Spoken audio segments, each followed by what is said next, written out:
Students in Littleton, Colo, on April 21, 1999, the day after the mass shooting at Columbine High School. Monica Almeida, The New York Times. When two students shot up Columbine High School on a sunny Tuesday in 1999, it felt like an earthquake. There had been school shootings before in the country, including at least 6 the previous year. But this was the deadliest on record, with 13 people killed, and, perhaps more important psychologically, millions of people across the United States said it happened on live television. Though it took place in a small town in Colorado, it was experienced as a national calamity. To this day, Columbine endures as an emblem of random, senseless murder. But as of this week, it is no longer one of the 10 deadliest mass shootings in post-war America.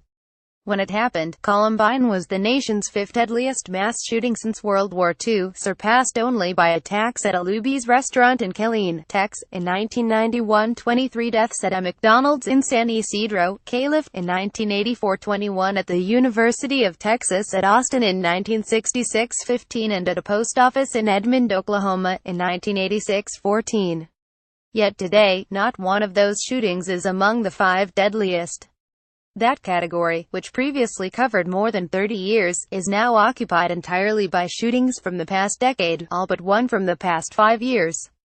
58 people were killed in the Las Vegas shooting, the Orlando nightclub shooting last year, 49, the 2007 Virginia Tech shooting, 32, the 2012 massacre at Sandy Hook Elementary School, 27.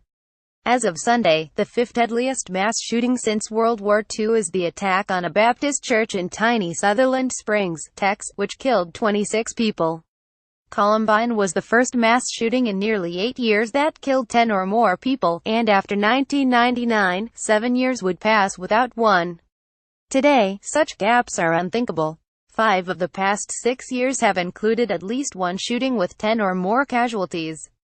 The American Psychological Association's 2017 Stress in America survey found that violence and crime was one of the 5 most common sources of stress in the United States. And people interviewed after mass shootings frequently express a sense that nowhere is safe anymore. Not school, not work, not church, not clubs, not concerts, not theaters or malls or Walmarts. But amid the horror and fear, a central emotion seen after Columbine seems to be missing: surprise. Arthur Evans, chief executive of the American Psychological Association, emphasized that there was no scientific literature on whether public attitudes and reactions to mass shootings had changed. But anecdotally, he said, it appears that the public is reacting differently than we did when the events first started happening. At some point, how could this happen gave way to here we go again.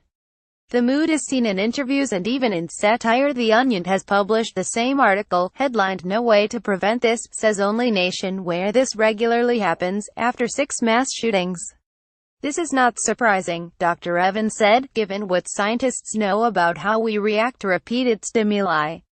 Studies have shown that when people are exposed to continuous light they become less sensitive to that stimuli, he said. It would be expected that if people are exposed to these kinds of events in the news all the time, that they're going to be less reactive. That wouldn't be surprising at all. In April 2009, almost exactly 10 years after Columbine, a shooting at an immigrant center in Binghamton, NY, killed the same number of people, 13. It came on the heels of a shooting rampage that killed 10 people in rural Alabama in March. But unlike Columbine, it was followed 7 months later by yet another mass shooting, this one at Fort Hood, Texas, where a gunman again killed 13 people. And the next 8 years brought at least 7 shootings with similar or greater death tolls. Today, the shootings in Binghamton and Alabama are rarely mentioned. Follow Maggie Astor on Twitter at MaggieAstor.